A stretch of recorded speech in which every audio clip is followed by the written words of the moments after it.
우리가 하나님을 기뻐해야 하는 이유가 있습니다. 15절에 보면 즐겁게 소리칠 줄 아는 백성은 복이 있나니 여호와여 그들이 주의 얼굴 비단에서 다니리로다. 그들은 종일 주의 이름 때문에 기뻐하며 주의 공의로 말미암아 높아지오니 주는 그들의 힘의 영광이심이라 우리의 뿔이 주의 은총으로 높아지오리다 라고 말씀합니다.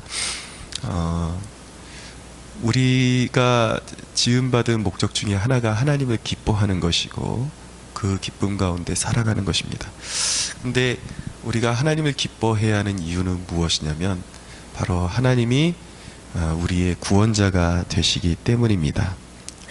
우리의 영혼을 구원하시고 우리의 삶의 여러 가지 문제에서 구원하실 수 있는 유일한 분이 우리 하나님이시기 때문에 우리는 하나님을 기뻐해야 하는 것입니다. 2절에 보니까 내가 말하기를 인자하심을 영원히 세우시며 주의 성실하심을 하늘에서 견고히 하시리라 하였나이다 라고 말씀합니다. 주의 인자와 성실하심을 베푸는 곳이 어디인가?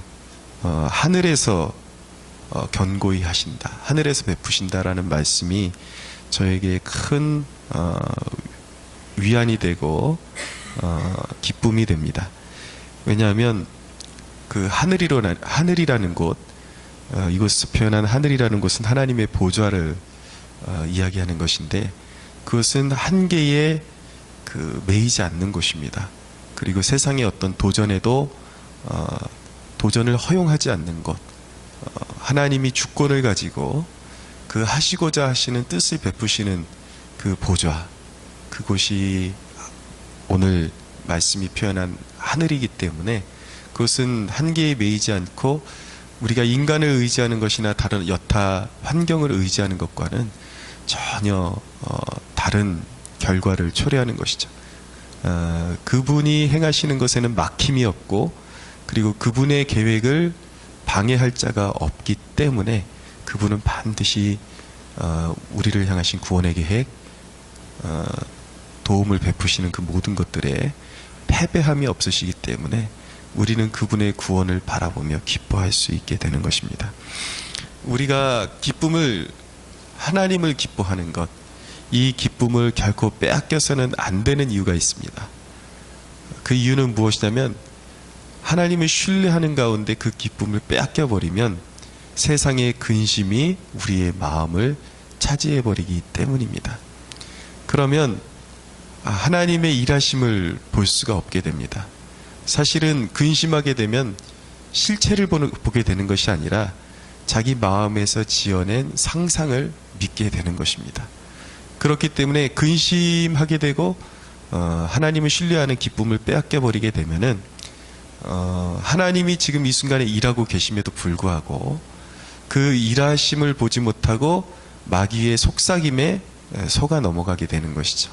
그래서 하나님이 분명히 지금 이 순간에 일하고 계심에도 불구하고 그 일하심 속에서 함께 기뻐함을 누리지를 못하고 근심에 붙잡히게 되면서 하나님은 이미 우리를 위해서 모든 것을 준비하고 계신데 엉뚱한 것을 믿고 삶에 여러 가지 그런 병폐에 노출되게 되는 것입니다. 슬픔과 근심, 또 그것이 지나치면 불순종에 의한 또 다른 안 좋은 열매를 우리가 먹어야 하는 그런 상황 가운데 일어나게 되는 것이죠.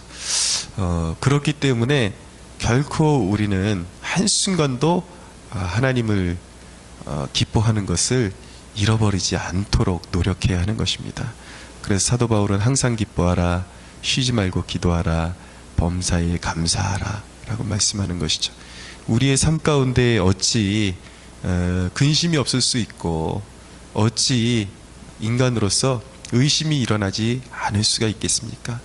그것은 우리의 연약함 가운데 너무나도 자명하고 너무나도 당연한 결과이기도 하지만 우리가 할 수밖에 없는 그런 연약함이 있지만 그렇지만 우리 그리스도인에게는 하나님의 약속이 있기 때문에 우리는 여전히 우리 의심을 가져오는 육체와 싸워서 이겨야 되는 것이고, 그런 불안과 불신에 잠식되기 전에 빨리 기도의 자리를 찾고 말씀을 빨리 우리의 심령에 심어서 우리는 우리 눈에 보이는 현상을 믿는 사람들이 아니라 눈에 보이지 않는 증거를 믿는 사람들이고 하나님의 말씀을 믿고 살아가는 사람들인 것입니다. 사실은 이 세상은 눈에 보이는 것이 진실인 것 같지만 사실은 인간조차도 눈에 보이는 것을 보이는 대로, 진짜 보이는 대로 잘 해석하는 것이 아니라 끊임없이 속에서 불신으로 왜곡해서 해석하는 게 인간이에요. 그러니까 자기 자신도 사실은 믿어서는 안 되는 것입니다.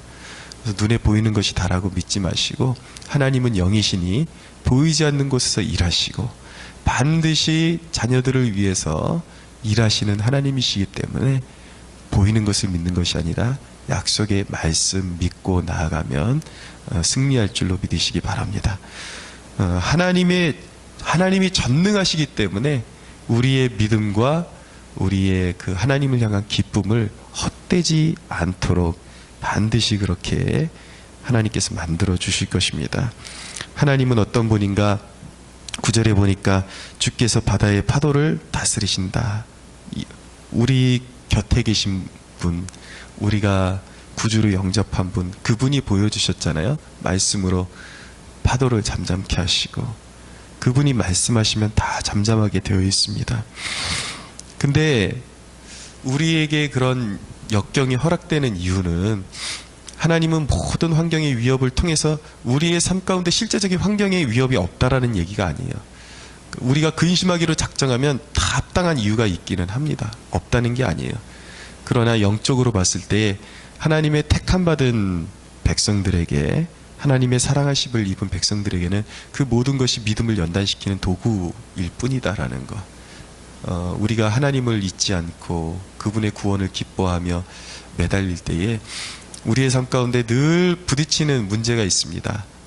건강의 문제, 환경의 문제, 재정의 문제, 사업의 문제, 관계의 문제, 문제에 맞닥뜨리지만 매 순간마다 우리가 주님을 의지할 때에 그것을 결국은 통과하게 하시고, 결국은 모든 삶의 문제들을 이기고 구원에 이르도록 우리 전능하신 하나님이 우리들에게 반드시 역사와 능력을 베푸실 것이기 때문에 오늘도 여러 가지 삶의 문제들에 우리가 직면하겠지만 그 문제들은 인정하십시오. 문제가 없다라는 것이 아니라, 그렇지만 분명한 것은 우리 하나님이 일하시고 우리 하나님은 매이지 않는 보좌에서 그 모든 상황을 통치하시고 우리의 삶을 다스려 가신다라는 것이 진리라는 것, 그것을 기억하면서 오늘도 우리 주 예수 그리스도의 하나님, 우리를 위해서 피 흘려